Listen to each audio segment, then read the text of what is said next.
धर्म का आधार एकेश्वरवाद। विश्व के प्राचीनतम इतिहास से लेकर आज तक जब हम मनुष्य के विभिन्न धर्मों अर्थात संप्रदायों की चर्चा करते हैं तो यह पाते हैं कि इन विचारधाराओं का मानव जीवन पर काफ़ी असर पड़ता है। मनुस्मृति की बात करें तो वहाँ ये कहा जाता है कि ईश्वर ने संपूर्ण सृष्टि की रचना की और रचना करने के बाद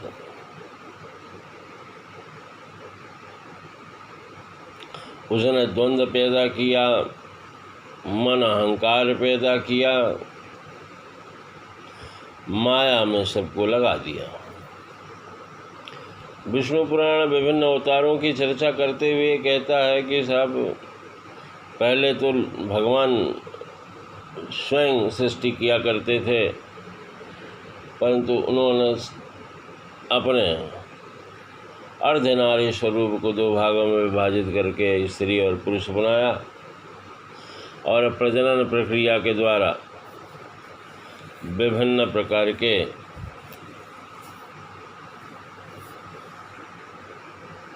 जीवों में काम भावना का उदय करके स्वार्थ के वशीभूत लोगों को किया। अरे स्वार्थ लाग करहि सब प्रीति, सुर नर मुनि सब की हरीति। सब भिन्न भिन्न प्रकार से स्वार्थ में वशीभूत होकर एक दूसरे से कार्य करते रहते हैं, दुख और सुख का आनंद लेते हुए आगे बढ़ते रहते हैं।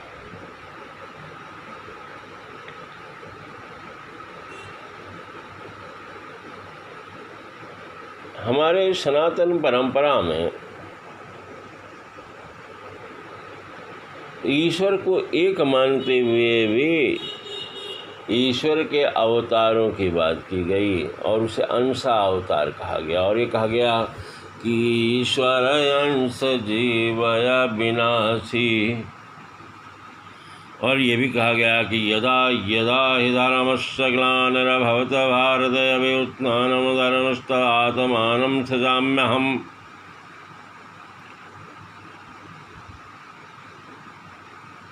और इस तरीके से कहा गया कि जब जब धर्म का ग्लानि होती है भगवान को स्वयं अवतार लेना पड़ता है। और ये कहा गया कि 10 अवतार 9 अवतार हो गए, 10वां अवतार कल्कि के अवतार का होना शेष है।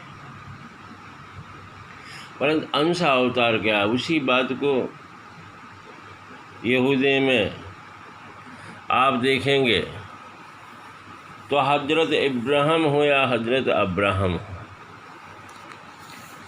इब्राहिम इस्लाम में आता है और अब्राहम ईसाई लोग बोलते हैं।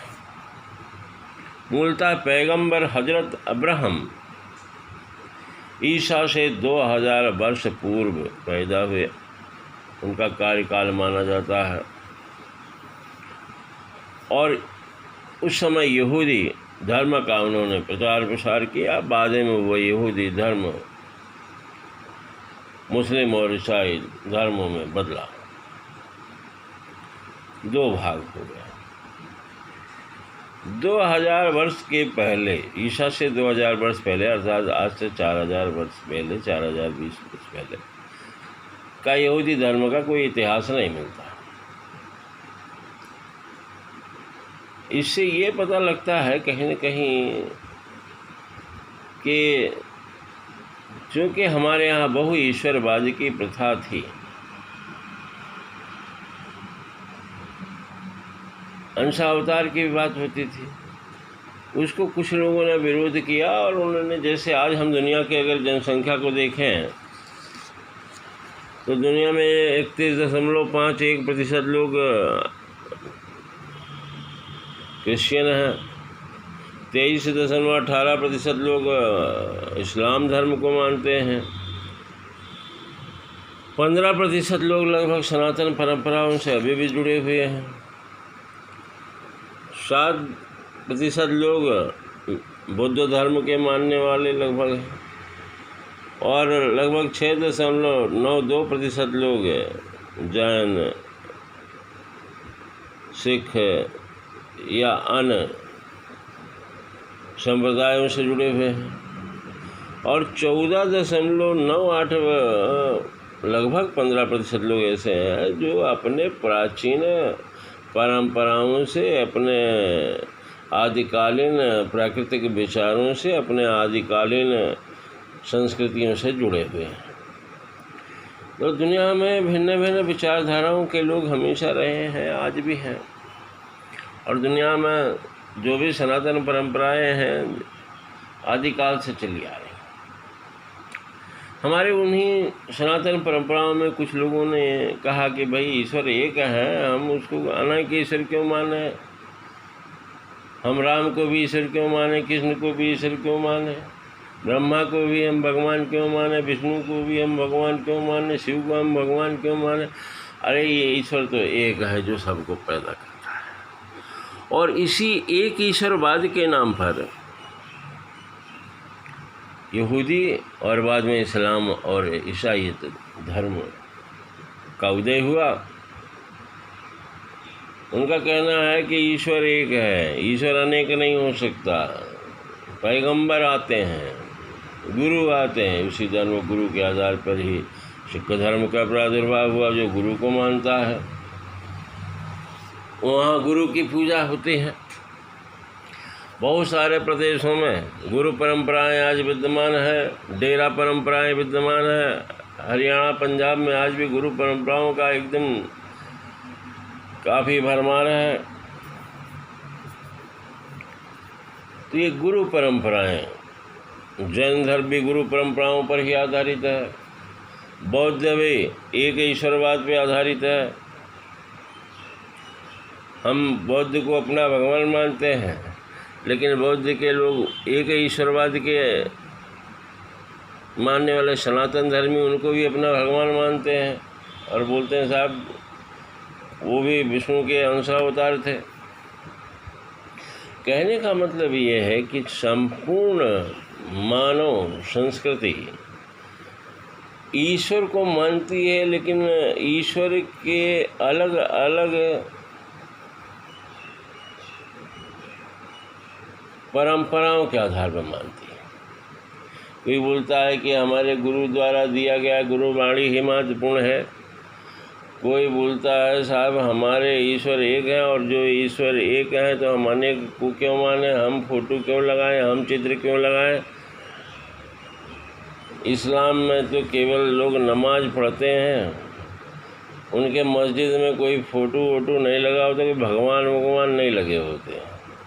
वो एक भगवान की आराधना करते हैं और मानते हैं कि कोई हमको ज़रूर पैदा किया, कोई अल्लाह ज़रूर हमको पैदा किया। और इस तरीके कुरान। बड़ी एक चीज़ ध्यान रखना, सब अंततः कहाँ जाते हैं, सब ईश्वर में रमण करते हैं। जो रमते इति रामः, जिसमें हम रमण करते हैं वो राम है। आप देखिए इस्लाम का 9वां महीना, इस्लाम का 9वां महीना रमज़ान,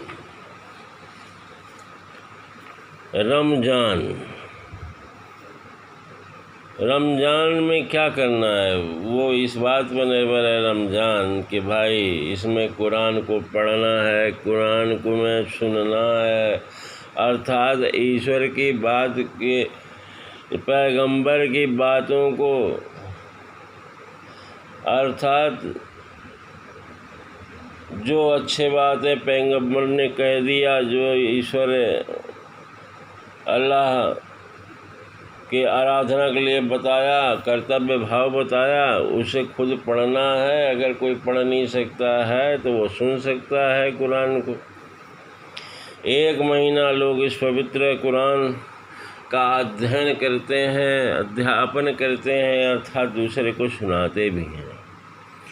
और यह पुण्य और उपासना का महीना है, रमने का महीना, रम जाने का महीना, रमजान। और जो रम जाए वो राम, रमते इति रामः। रमण करना, हमारे ऋषि मुनि ईश्वर में रम जाते हैं। कोई बोलता है ओम नमः शिवाय, ओम नमः शिवाय, कोई बोलता है राम राम राम राम, कोई कृष्ण कृष्ण, कोई राधा राधा, कोई सीता सीता, कोई ब्रह्मा, कोई विष्णु की पूजा करते रहता है, कोई नारायण नारायण नारायण भजते रहता है, रमा रहता है, रमते इति रामः। तो राम शब्द उस परम पिता परमात्मा में रमण करने का, हमारे योगी जन उस पवित्र परमात्मा में रमण करते रहते हैं, इसलिए उसे प्रेम से राम भी कहते हैं।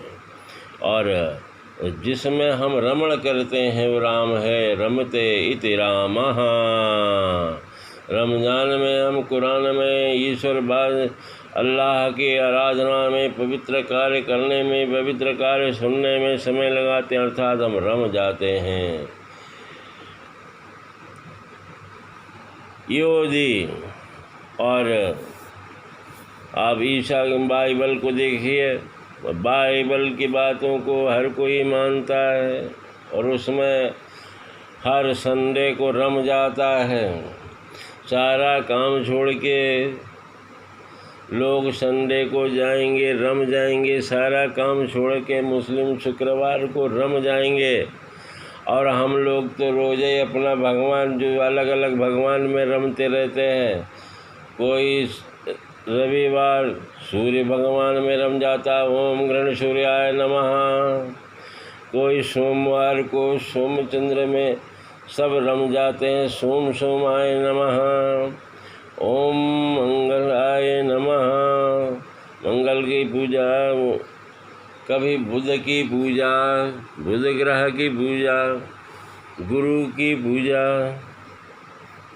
ओम गुरवे नमः, ओम शुक्राय नमः, ओम गृण शुक्राय नमः, ओम शनिश्चराय नमः। शनि की पूजा इस तरीके आप देखिए, हम तो हर दिन को पूजा कर, पेड़ पौधे की पूजा, पहाड़ की पूजा, नदी की पूजा, तालाब की पूजा, खेत की पूजा, हल की पूजा, बट की पूजा, विभिन्न प्रकार के मंदिरों में पूजा। हम तो बहुत इतने सारे ईश्वर से कुछ लोग तंग हो गए, तो बोले हम तो एक ही ईश्वर को मानेंगे यार, ये हम अपने गुरुए को मानेंगे, हम बुद्ध को ही मानेंगे, हम जो है अल्लाह को ही मानेंगे, हम ईसा को ही मानेंगे, हम अपने पैगंबर को मानेंगे।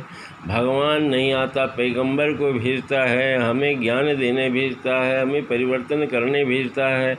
सब अलग अलग रास्ते से एक ही जगह पहुँचे भाई, ईश्वर एक ईश्वर, अनेक ईश्वर से एक ईश्वर। कोई बोलता है साहब प्रकृति के भिन्न भिन्न प्रकार से पूजा करना है, कोई नाग की पूजा करता है।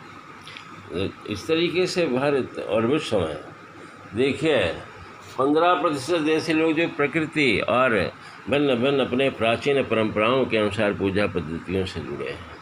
अंततः हम ये पाते हैं कि हम सब एक हैं, अलग अलग भगवान के नाम, पैगंबर के नाम हैं।